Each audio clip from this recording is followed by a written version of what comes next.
planet Arrakis, known as Dune.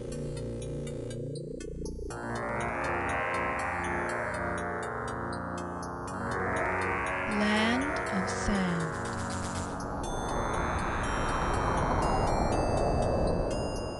Home of the spice melange.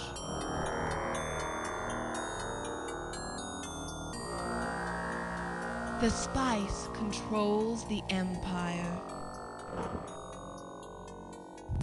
Whoever controls Dune controls the spice.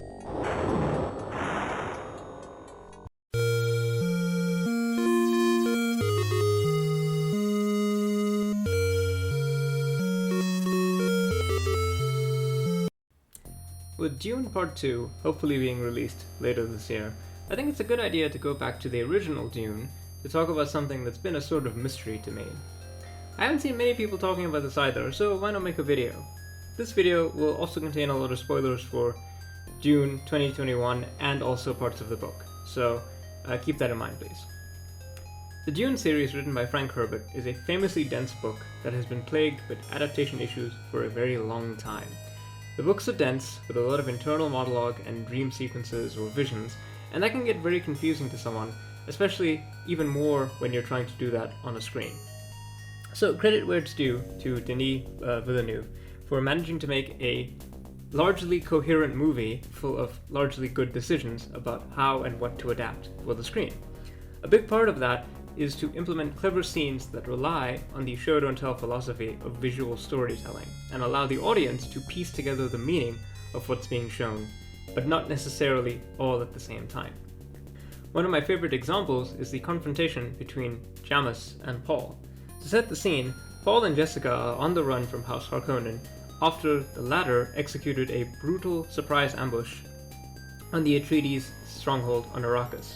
Most of the Atreides staff and military are destroyed or captured, with Paul and his mother Jessica barely escaping from a Harkonnen execution. Their long-term survival now depends on their ability to find and inculcate themselves with the Fremen, who are the indigenous people of Arrakis who have also been fighting a long struggle against the Harkonnens' brutal subjugation of their world. Paul and Jessica are half found, half captured by a group of Fremen, led by a warrior called Stilgar. In this scene, Paul is fighting on behalf of his mother, Jessica, against the Fremen Jamis. Importantly, we see Paul struggle to kill Jamis, despite being, at least on paper, the better fighter. During the fight, we get a series of what appear to be visions as Paul confronts his internal struggle to kill Jamis. After this point, the conclusion follows quickly, and Jamis dies, Paul clearly traumatized by the act of killing him. But what I find clever about this moment is that earlier, we also got to see some visions of the future. In them, Paul and Jamis are clearly friends, with the latter showing the former the ways of the desert. Prophecy swirls around Paul, because of his heritage and of course because of destiny. We see that Paul and Jamis could have been friends, and they could have grown together, learning and teaching each other, but now, Jamis is dead by Paul's hand, and yet, that is still Jamis teaching Paul the ways of the desert. Specifically, that on Arrakis, there's little room for mercy. You must kill or be killed. For me, I think about this scene, the implications that it inspires, and the setup, all of that makes it more meaningful. So many things are said and unsaid by this scene, and it's not the only one. It's a blink and you'll miss it moment, but when the Harkonnen and Atreides forces actually square up during that surprise ambush that I mentioned, the Harkonnens take loads of casualties, while the Atreides take relatively few. It takes the intervention of the Sardaukar to actually shift the Atreides defenders from their position. In that moment, it establishes a sort of pecking order. The Harkonnens don't care enough about their own troops to train them to a high quality, relying on wave tactics. The Sardaukar are superior to the Atreides forces, and so on and so on. Yet the Sardaukar still relied on a surprise attack, because they know that the Atreides forces are good. So the thing that I actually want to talk about, what this video is actually about, is what's going on with the uniforms. So let me explain. Earlier in the movie, we see Peter de Vries, the Mentat of House Harkonnen, go to the Sardaukar homeworld and entreat with their commander for the Sardaukar to assist them in their Harkonnen campaign on Arrakis. This is of course meant to indicate a bunch of things. Firstly, the Emperor gave Arrakis, supposedly the most valuable planet in the entire galaxy, to the Atreides to rule, which is established previously. And yet, now, his personal army are going to be assisting the Harkonnen struggle on Arrakis. So obviously what we're meant to draw from this is that a deeper scheme is at work. Obviously, the Emperor doesn't appear in this movie, but his influence is everywhere. He is behind some great scheme that will bring fire and blood to House Atreides. Here's where some book knowledge is useful. It turns out that the Emperor Shadim IV, ruler of the known universe, is not actually an omnipotent god emperor like a certain guy from a totally unrelated franchise. Shaddam has a problem. The empire as it stands, the Carino Empire, is not ruled entirely by Shaddam. The world of Dune is populated by many great noble houses, which collectively form into something called a Landsraad. While House Harkonnen has been growing rich off the spice trade on Arrakis, it's really House Atreides that the Emperor fears, in particular Duke Leto, who rules that house. He is worried about the growing power and influence of the Atreides, and like all men who secretly fear losing their grasp on power, he grasps ever tighter. So the Emperor forms a conspiracy with Baron Vladimir Harkonnen to destroy the Atreides once and for all. And if it just so happens that the Harkonnens are also dealt a severe blow to their own power and prestige in the process, well, all the better. Now, the reason why the Emperor has to conspire in secret is because of the Landsraad. Duke Leto is a popular person, and the Atreides are widely regarded as an honorable house. If Shaddam tries to destroy them outright, in a visible way, the other houses will immediately rise in rebellion and plunge the galaxy into a civil war. Note, this is not also specifically for the Atreides. If any of the houses feel like the Emperor might make a move on them directly, they all have every incentive to unite against them and fight them as a unified front. Therefore, Shaddam has to be clever. He has to make sure that the Atreides are wiped out, or at least seen to be wiped out, by their rivals, the Harkonnens. If that happens, then all the other houses can really do is shrug their shoulders and remark upon the tragedy of inter-house warfare and struggle. So in the books, it's mentioned that as part of the plan, the Sardaukar, who I remind you are the Emperor's personal army, have to disguise themselves as Harkonnen soldiers in order for the ruse to work. So then, why do the Sardaukar look so visually different from the Harkonnens in this movie? Why are they wearing their actual Sardaukar uniforms? This is the riddle that I'd like to solve, and I think I have some answers. There is a set of terms for examining the text of fiction called the Watsonian or Doyleist answers. These are terms that were inspired by Sir Arthur Conan Doyle's Sherlock Holmes series. Basically, if you ask a question about why something might be a certain way in a text, you can either give a Watsonian or a Doyleist answer. I really like it as an analytical technique because it helps us to consider two different sides on why something might be the way that it is inside of a given text.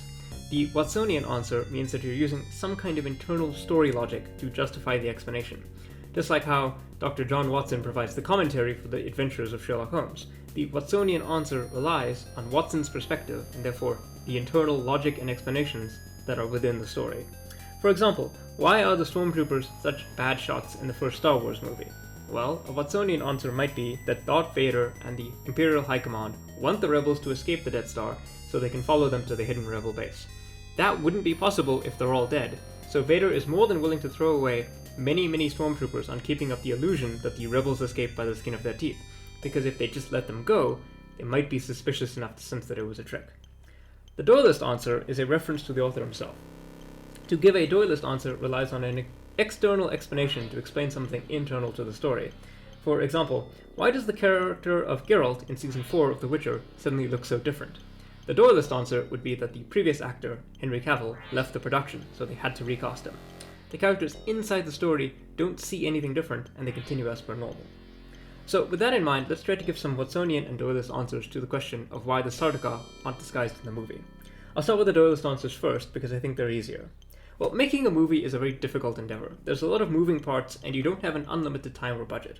It's entirely possible that within the production schedule of the movie, they simply didn't have enough time or resources to make costumes for the Sardaukar disguises.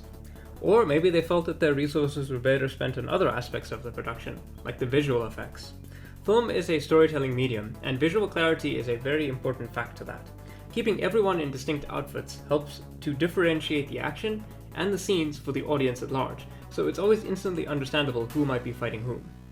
So in that sense, it's worth changing that aspect of the lore just so that you can tell a more interesting and more compelling visual story. There are obviously more that I could get to, but I think the Watsonian answers are more interesting because they're trying to draw upon evidence from the text, and that can be a bit of a challenge. So, we know that the Sardaukar are the Emperor's elite. Their commander chafes at the idea that the Atreides soldiers are even a match for them, which we see in their introduction with Peter de Vries. So, one possible explanation is ego. The Sardaukar don't bother to disguise themselves because they don't actually think they're going to fail. They don't think that any of the Atreides will survive the ambush, and thus there's no need to hide. After all, it's still technically a stealth mission if everyone is dead. So, that's one good explanation, I think, that you can draw from the text, that the Sardaukar are simply so egotistical that they don't actually think they need to hide. Another possible explanation might be that they don't think anyone else might know the difference. In-universe, the people of Arrakis aren't exactly familiar with the customs and laws of the wider Imperium. The only people who might raise the alarm about the Emperor's intervention are the Atreides, and they're all supposed to die. If someone else, say a native, saw Sardaukar in Arrakis, what danger could that pose? No one would believe them, even if the person could meaningfully understand the significance of what the Sardaukar would be there. Essentially, their target is already isolated on Arrakis, so there's no point in keeping up a ruse, because people outside of their targets either won't know who the Sardaukar are, or care, or, most importantly, be able to do anything about it. You can imagine that if someone from the planet tried to go before the Landsraad and indicate that the Emperor had done things, it would be very easy for the Emperor to discredit that person as an unreliable witness.